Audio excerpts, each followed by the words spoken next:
जय श्री कृष्ण दोस्तों। आज हम जानेंगे भगवत गीता का 4 पेज में आखिर क्या लिखा है। तो चलिए चलते हैं वीडियो की ओर। दोस्तों, हम आपको कल बताए सर्वदा त्याग के बारे में क्या है। आज हम जानेंगे कर्म क्या है। चलिए दोस्तों, वीडियो को आगे बढ़ते हैं। और वीडियो से आगे बढ़ने से पहले आप अगर नए हैं तो आप एक सब्सक्राइब और एक लाइक कर दीजिए प्लीज़। ठीक है दोस्तों, कल हम इस वाक्य में थे वासुदेव सर्वमिति। ठीक है, इसके बारे में मैं आपको कल वर्णन किया इस पेज में। आज मैं आपको इस पेज के बारे में बताने वाला हूँ आखिर श्री नारायण इस पेज में हमें क्या संदेश दिए हैं। तो चलिए दोस्तों, पढ़ के सुनाता हूँ और आपको समझाता भी हूँ। ठीक है, तो दोस्तों चलिए चलते हैं वीडियो की ओर। दोस्तों, यहाँ लिखा है कर्म प्रधान कर्मयोग। ठीक है, आप ऐसे नहीं समझ पाओगे क्योंकि आप कल शायद नहीं थे, तो आप इसको थोड़ा पढ़ लीजिए। समस्त कर्मों से सांसारिक पदों में फल और आसक्ति का सर्वदा त्याग करके अपने वर्णानुसार शास्त्र विहित कर्म करते रहना चाहिए। ठीक है, कर्म प्रधान कर्मयोग है। अगर आप शास्त्र के हित का कर्म करते रहोगे तो वही एक कर्म प्रधान कर्मयोग कहा जाता है। इसका बात आप समझ लीजिए। उसके उपदेश कहीं कहीं भगवान ने केवल फल के त्याग की बात कही है। उसके उपदेश में कहीं कहीं फल के त्याग की बात कही है शास्त्र में। ठीक है, कहीं केवल आसक्ति के त्याग की बात कही और कहीं आसक्ति की त्याग की भी बात की है वो। ठीक है, और कहीं फल और आसक्ति दोनों छोड़ने की बात कही है। जहाँ केवल फल के त्याग की बात कही गई है वहाँ आसक्ति की त्याग भी बात सामर्थ्य में समझ लेनी चाहिए। और जहाँ केवल आसक्ति के त्याग की बात कही है वहाँ फल के त्याग को बात भी समझ लेनी चाहिए। कर्मयोग साधन वास्तव में तभी पूर्ण होता है जब फल और आसक्ति दोनों ही त्याग होता है। भक्ति मिश्रित कर्मयोग, इसमें सारे संसार में परमेश्वर को प्राप्त व्याप्त समझते हुए अपने अपने अपने वर्णोचित कर्म के द्वारा भगवान की पूजा करने की बात कही गई है। इसीलिए इसको भक्ति मिश्रित कर्मयोग कह सकते हैं। भक्ति प्रधान कर्मयोग, इससे दो अवतर भेद हैं, भावतर्पण कर्म, भगत दत्त कर्म। ठीक है, अब समझिए, मैं विस्तार से पढ़ रहा हूँ।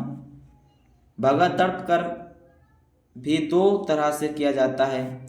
पूर्ण भगत दर्पण तो वो है जिससे समस्त कर्मों में ममता आसक्ति और फल इच्छा को त्याग कर तथा यो सब कुछ भगवान का है भी, मैं भी भगवान का और मेरे द्वारा जो कर्म होते हैं वे भी भगवान के ही हैं। भगवान ही मुझसे कठपुतली की भांति सब कुछ करवा रहे हैं। ऐसे समझते हुए भगवान ने आज्ञानुसार भगवान को ही प्रसन्नता के लिए शास्त्र विहित कर्म किए जाते हैं। इससे अतिरिक्त पहले किसी दूसरे उद्देश्य से किसी हुए कर्मों को पीछे से भगवान के अपहरण कर देना, कर्म करते करते बीच में भी भगवान के अपहरण कर देना, कर्म समस्त होने पर साथ साथ भगवान के अपहरण कर देना अथवा कर्मों का फल मात्र भगवान अपहरण कर देना, यो भी भगत दर्पण का ही एक प्रकार है।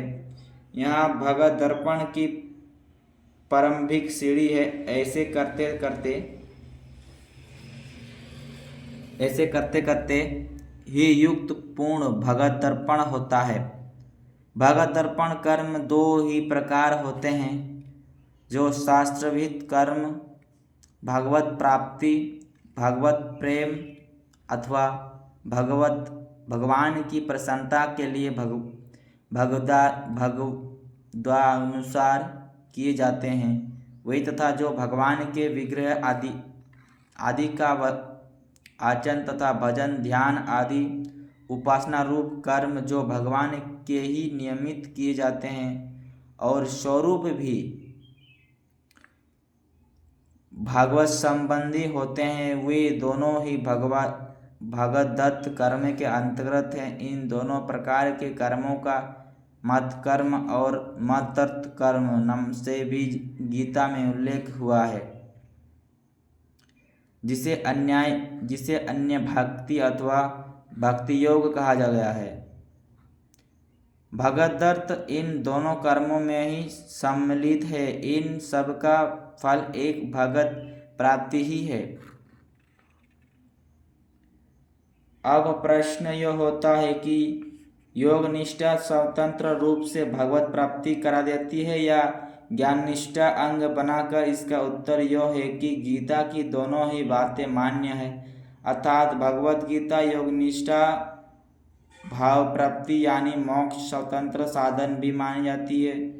ज्ञान निष्ठा सत्यक भी साधक चाहे तो बिना ज्ञान निष्ठा की सहायता के सीधे ही कर्मयोग से परम सिद्धि प्राप्त हो सकता है, अथवा कर्मयोग द्वारा ज्ञान निष्ठाओं को प्राप्त कर फिर ज्ञान निष्ठा के द्वारा परमात्मा की प्राप्ति कर सकता है। दोनों में से वो कौन सा मार्ग ग्रहण करते रहे वो उसकी उचित निर्भर है।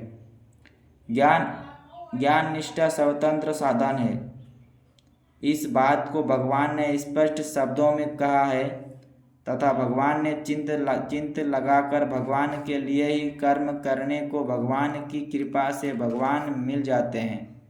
यो बात भी जगह जगह भगवान के कही है। इस प्रकार निष्कर्म कर्म और उपासना दोनों ही ज्ञान निष्ठा अंग भी बन सकते हैं, किंतु ज्ञान निष्ठा अभेद उपासना है, इसीलिए ज्ञान निष्ठा भेद उपासना रूप भक्ति योग ज्ञान योग निष्ठा अंग नहीं बन सकते। यो दूसरी बात है कि किसी ज्ञान निष्ठा के साधक की आगे चलकर रुचि अथवा मत बदल जाए तो ज्ञान निष्ठा को छोड़कर योग निष्ठा पकड़ ले और उसे फिर योग निष्ठा के द्वारा वो भावान्वित हो। दोस्तों यहाँ बताया है कि आप भगवान को दो प्रकार से आप प्राप्त कर सकते हैं।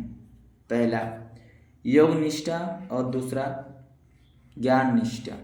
ठीक है दोस्तों, योग निष्ठा क्या है? योग निष्ठा जो योग सिद्धि व्रत प्राप्त करते हैं ना, वही योग निष्ठा। और ज्ञान निष्ठा क्या है? ज्ञान निष्ठा जैसे कि कोई ज्ञानी है, कोई जैसे कि भगवद गीता कोई पढ़ता है, वो क्या हुआ? वो ज्ञान निष्ठा हुआ। आप ज्ञान निष्ठा से भी प्राप्त कर सकते हैं, ये तो बताया है। देखिए कर्मयोग या कर्मयोग द्वारा ज्ञान निष्ठा प्राप्त कर फिर ज्ञान निष्ठा द्वारा परमात्मा की प्राप्ति कर सकते हैं। ठीक है, पहले कर्म से सिद्धि प्राप्त करिए, कर्मयोग द्वारा ज्ञान निष्ठा को प्राप्त करिए, उसके बाद ज्ञान निष्ठा के द्वारा परमात्मा की प्राप्त करिए। कर्म हो गए तो ही आपका अच्छे ज्ञान आएंगे, अच्छे ज्ञान होगा तो ही आप भगवान को प्राप्ति कर सकोगे। ठीक है, तो मेरे हिसाब से दोस्तों आपको भगवत गीता का उल्लेख करना चाहिए, भगवत गीता का संपूर्ण ज्ञान लेना चाहिए तथा आपको सब श्लोक के बारे में याद भी होना चाहिए, श्लोक के बारे में जानकारी लेना चाहिए, कौन सा श्लोक किस में काम आता है।